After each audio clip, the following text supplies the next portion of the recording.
Como usted mismo decía, tiene ahora la palabra el doctor Enrique de Ramón. Es su turno. Si lo pinchamos. Muy buenas a todos.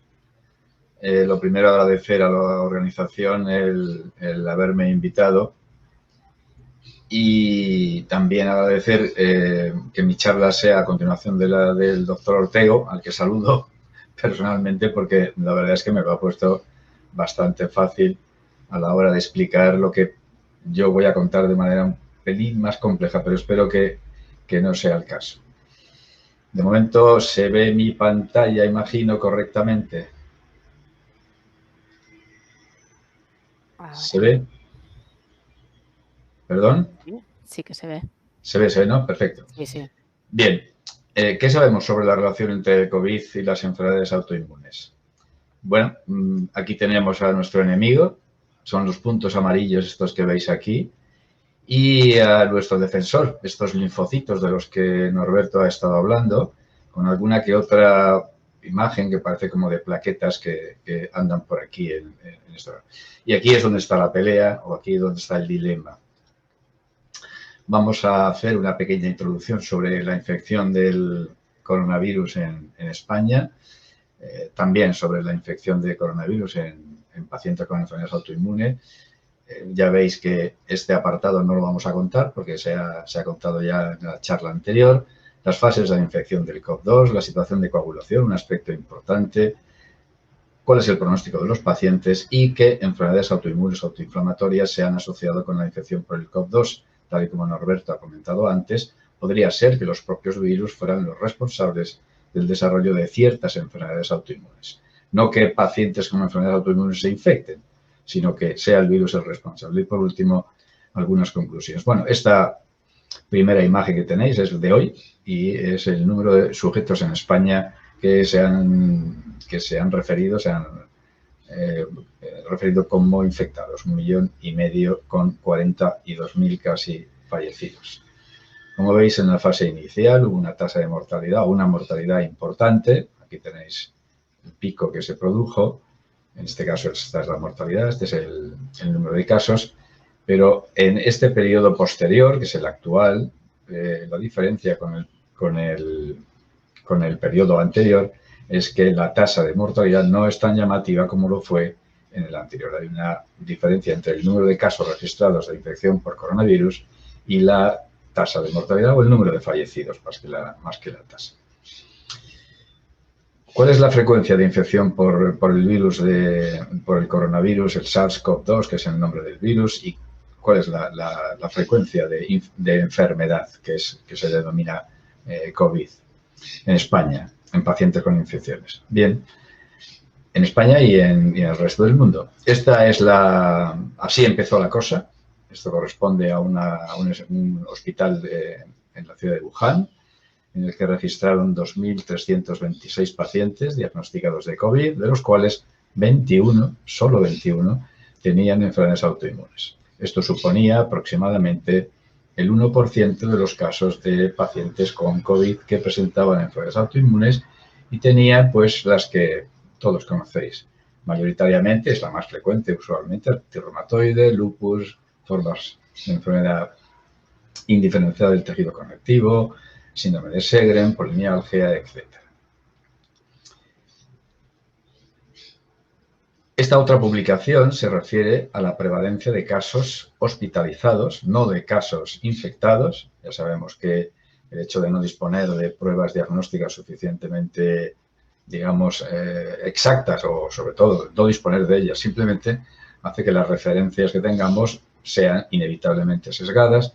Como digo, es la prevalencia de casos hospitalizados con COVID confirmado en pacientes con enfermedades autoinmunes en España, que fue publicado por un grupo de la Sociedad Española de Reumatología y que nos contó su experiencia entre el 7 de abril y el 17 de abril en el 2020. Se refiere a 7 centros hospitalarios y, bueno, pues esta era la población de referencia. La prevalencia era de 0,58% y ellos concluyeron, aquí tenéis las cifras de las otras diferentes enfermedades catalogadas de una u otra manera, no más o menos variada. Y como digo, como veis aquí en los 7 hospitales, pues se vio que el ingreso por COVID en los 7 hospitales fue 1.32 veces más frecuente en pacientes con enfermedades autoinmunes, en este caso mayoritariamente sistémicas, como veis aquí 0.76 frente a lo que sucedió en la población general. Esta cifra que hemos visto aquí, si hacéis el cociente os saldrá que es algo más frecuente tener infección por COVID que suponga hospitalización en este estudio. Este otro estudio, que también es un grupo de reumatología y que corresponde al Hospital Ramón y Cajal y que está publicado más recientemente y que se desarrolló o se incluyeron los sujetos vistos entre el 1 de febrero y el 22 de mayo, pues como veis nos dice que la presencia de enfermedades autoinmunes frente a los que no los tienen supone un mayor riesgo, este es el riesgo de referencia, es decir, la unidad, pues el doble de probabilidades de desarrollar formas graves de COVID, las que suponen hospitalización. Y eso es aún peor cuando evaluamos la situación de tratamiento del paciente para el caso, en este estudio, el caso del rituximab, en el que frente a los que no usaban rituximab, a los pacientes que no tenían esa medicación, que era la referencia, era unas 12 veces más frecuente.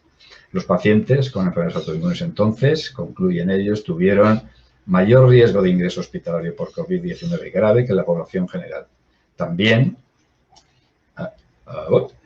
el riesgo en pacientes tratados con rituximab fue mayor y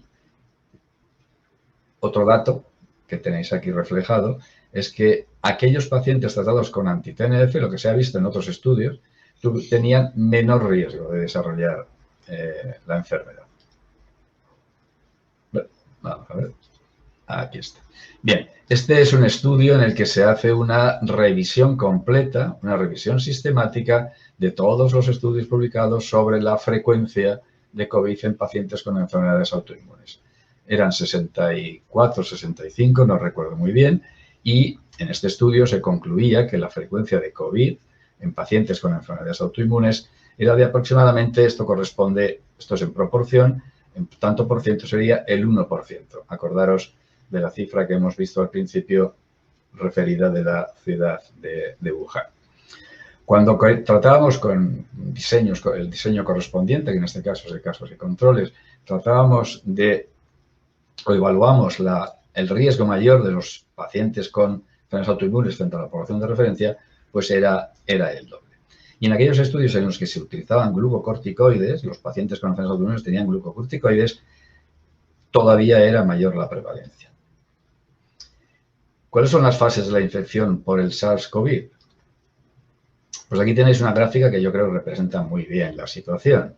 Fijaros que el día que te contagian o que uno se contagia, empiezan a aparecer los virus en el tracto respiratorio y llega un momento en que ya son muy apreciables, de forma que no tanto el virus completo como el componente genómico del virus puede ser detectado.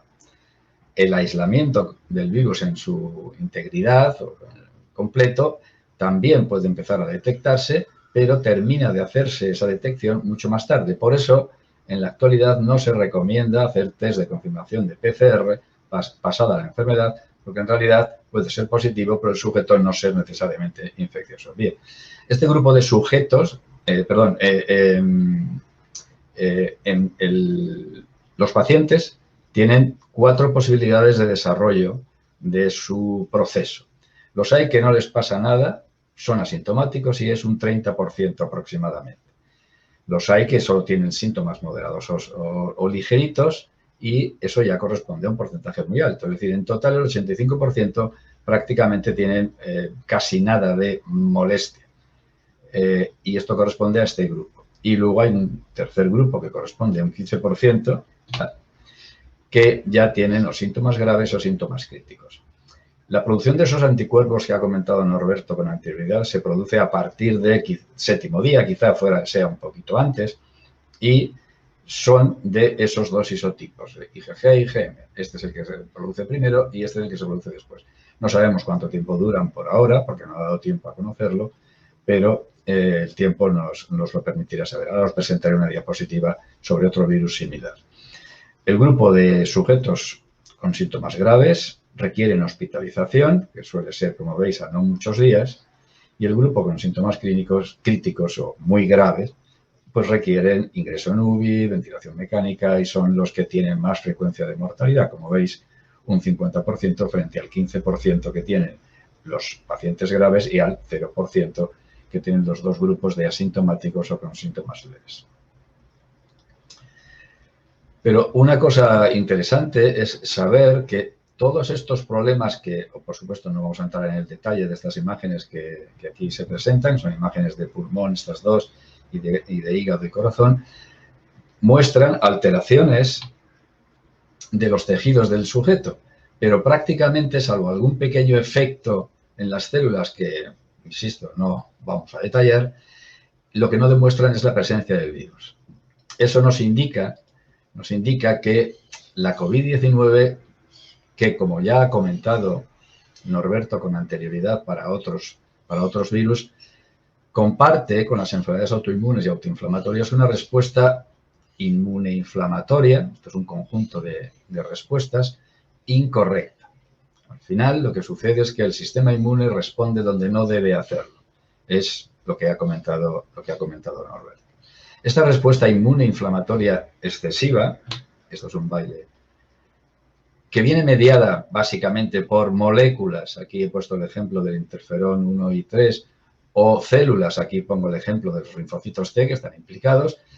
Y como digo, esta respuesta excesiva a través de un fenómeno que tiene una denominación, que es tormenta de citoquinas, elimina el virus prácticamente en su totalidad, ya lo hemos visto en la gráfica anterior, pero tiene efectos destructivos colaterales sobre los pulmones con alteraciones patológicas similares a unos síndromes muy graves o muy serios que ya estaban descritos en la literatura médica y eran conocidos, que tienen esas denominaciones activación macrofágica o hemofagocitosis, pero que al final acaban llevando al sujeto a lo que se denomina un fallo multiorgánico y inevitablemente al fallecimiento.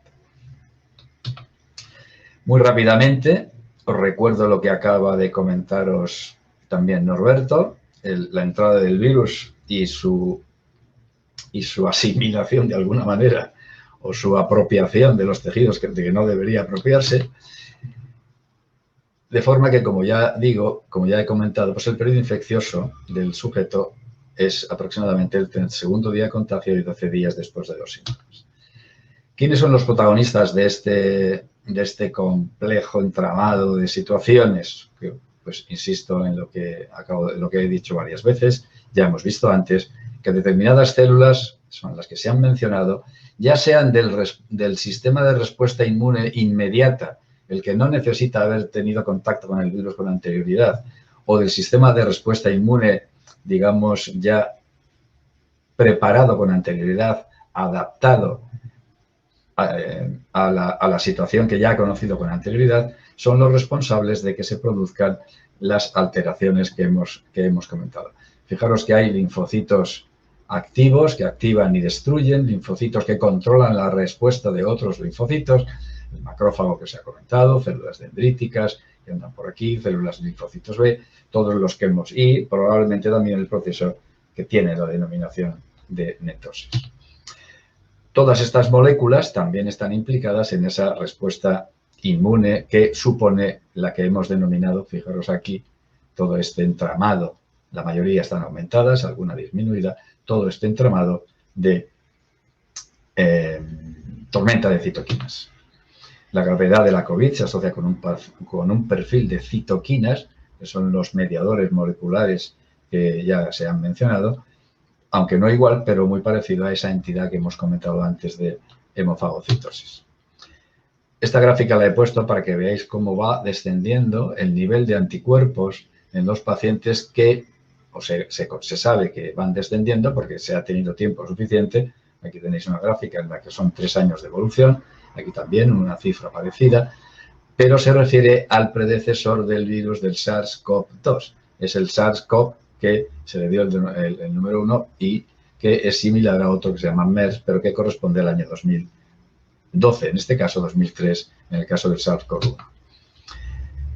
¿Cuál es la situación de la coagulación durante la tercera fase de la COVID? Eso que hemos comentado antes de la alteración de la coagulación. Pues aquí tenéis la imagen. Esta es una microtrombosis, una trombosis de un vaso muy pequeñito que es responsable, que está implicado probablemente en una gran parte de la situación catastrófica a la que llegan estos pacientes. Como comentario rápido, porque esto no se trata tampoco de profundizar más de la cuenta, como comentario, las alteraciones de la coagulación se refieren a una excesiva función de la coagulación, que se traduce con esta molécula, el dímero D, a una excesiva producción de linfoquinas que se relacionan con un aumento de los factores de la coagulación, en este caso de activación de la coagulación, como es el fibrinógeno, y a una situación mixta o combinada de tromboinflamación. No solamente es que la inflamación en el paciente está desbordada, que está, digamos, desmadrada, sino que también el fenómeno de la trombosis se combina con ella. De manera que también los vasos se alteran, y eso se denomina microangiopatía trombótica. Se pueden producir fenómenos de tromboembolismo pulmonar, perdón, de tromboembolismo venoso y embolismo pulmonar. Y, sin embargo, y curiosamente, a diferencia de otras enfermedades víricas graves, ébola, por ejemplo, que es de las más conocidas recientemente, no son frecuentes los fenómenos de sangrado. Los pacientes con con el COVID-19 no sangran con frecuencia. En las fases finales de la COVID se produce una alteración de la coagulación relacionada con la situación de sepsis. ¿Cuál es el curso clínico de la infección? Y voy a afinar en el tiempo porque veo que ya me quedan nada más que 4 minutos. ¿Cuál es el curso clínico de la infección por SARS-CoV-2 en pacientes con enfermedades autoinmunes? Es muy importante, y lo digo muy rápido, aunque requeriría quizás algo más de tiempo, entender que cuando uno quiere conocer la relación entre una enfermedad, en este caso tener enfermedades autoinmunes, y el desarrollo de complicaciones, por ejemplo, en este caso, en pacientes infectados, complicaciones como ingreso en UCI, ventilación asistida, complicaciones varias, etcétera, hay que tener muy en cuenta todos los demás factores que puedan ser determinantes de esta situación.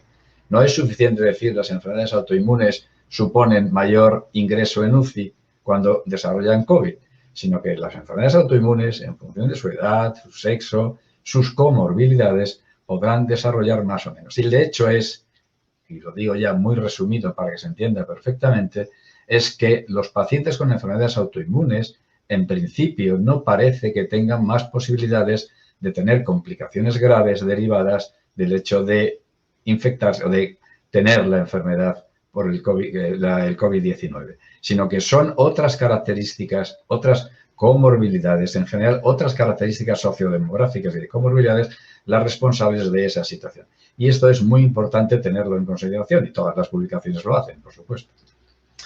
Muy rápidamente, en este caso, nos referimos a este estudio del mismo grupo, de uno de los grupos que hemos comentado con anterioridad, en el que 456 pacientes de 5 centros de referencia vieron que los factores pronósticos de mala evolución eran ser varón, tener edad avanzada, tener enfermedad autoinmune, presentar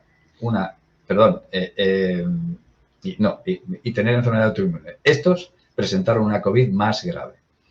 9% fallecieron y aparentemente el tratamiento inmunosupresor no influyó en el pronóstico.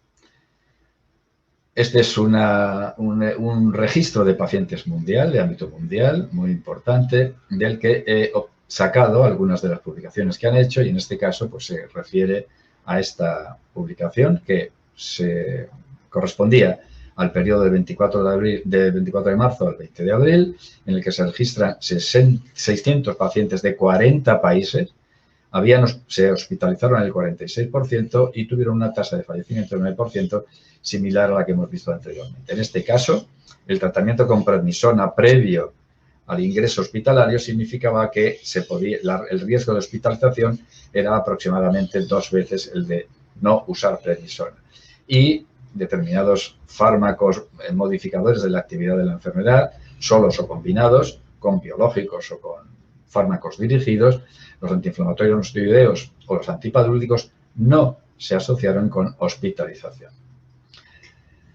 Esto se refiere a la raza, de forma que negros y latinos fueron peores, una publicación recientísima, fueron peor que los caucásicos con respecto a la evolución de su COVID.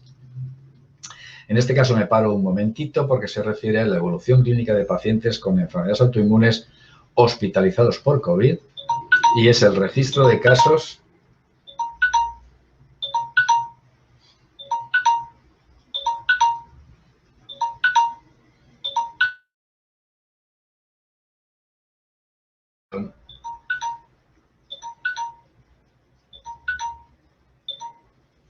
Bien.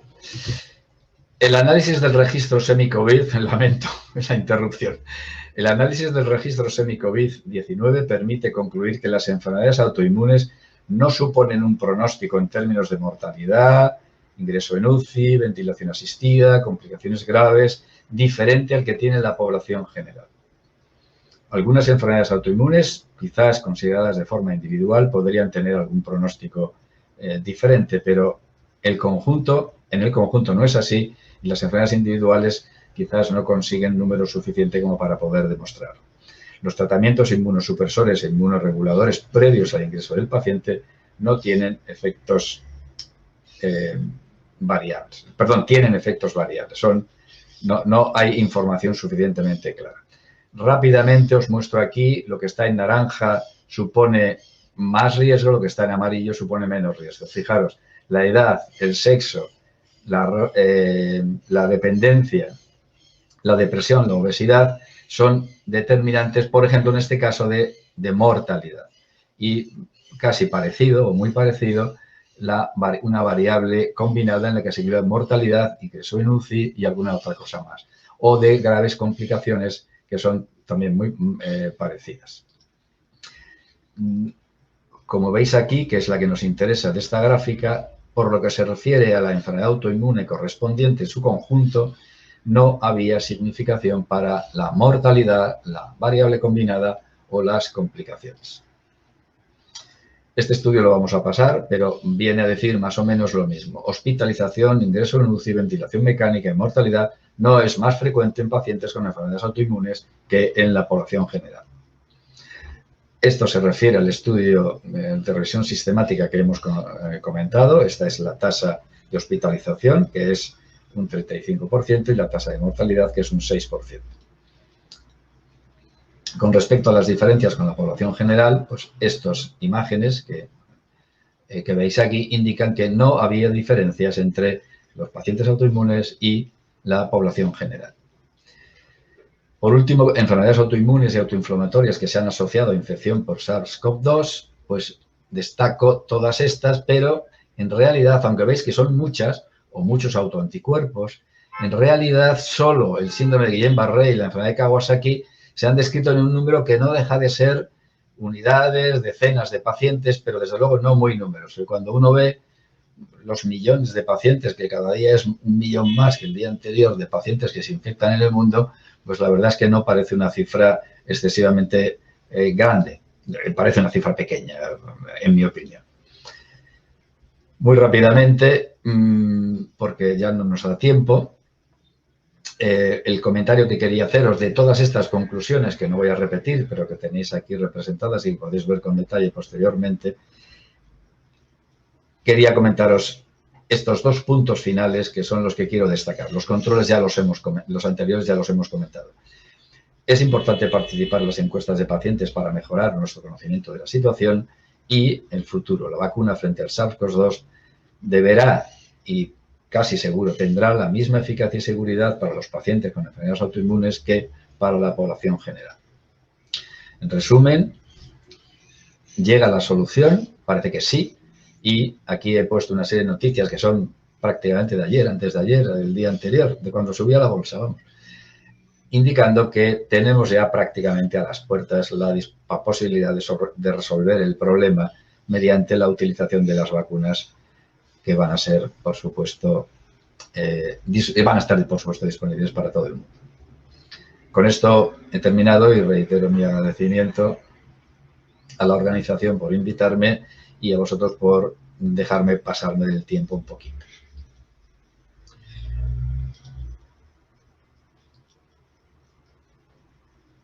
Le pediría ahora... ¿Sí? Sí, lo que le pediría es que no se vaya muy lejos porque creo que tenemos preguntas para usted y luego en el turno de preguntas pues nos agradaría muchísimo que las pudiera responder. Vale.